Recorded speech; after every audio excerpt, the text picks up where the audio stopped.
عبد الله، هلا. ذبحتونا يا المنشدين والشعراء، دائما تمدحون الضعيفة والرشيقة. وش رايك بالمتينة؟ المتينة من صدقك هي فرح الدنيا اصلا هالمتينة. واسمع شو اقول لك هالمتينة.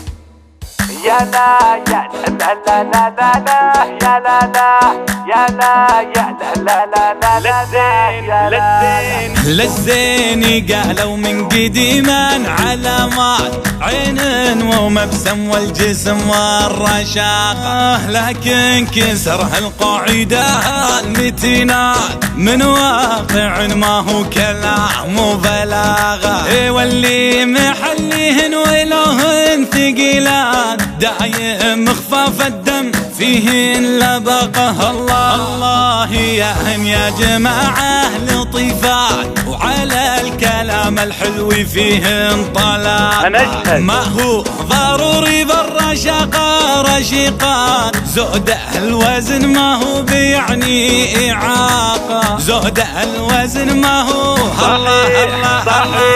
صحيح بعض اللبس يعني إهانات، الوزن بالضيق عديم العلاقة، بس مو ضروري يلبسن استرتشات، يا زينهن واللبس واسع نطاقة. لا بارك الله فيك يا الضيق بالذات، ترى السعة مرات تعطي أناقة، ترى السعة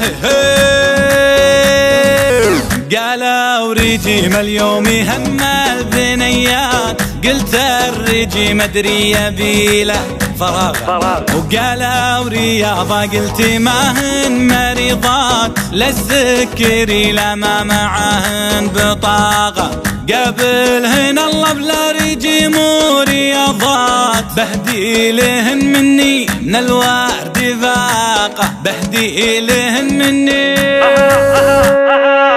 هندفئي هذا المجتمع هالرقيقات، هن ملح هن سكر لذيذ مذاقة، هن ملحي هن سكر هم هن لا سألتوني عن الحب بسكات، بقول إن فيهن على الحب طاقة، ما هو كلام اللي كتبته وإشاعات، أنا أربطتني مع متينة علاقة، أنا أربطتني مع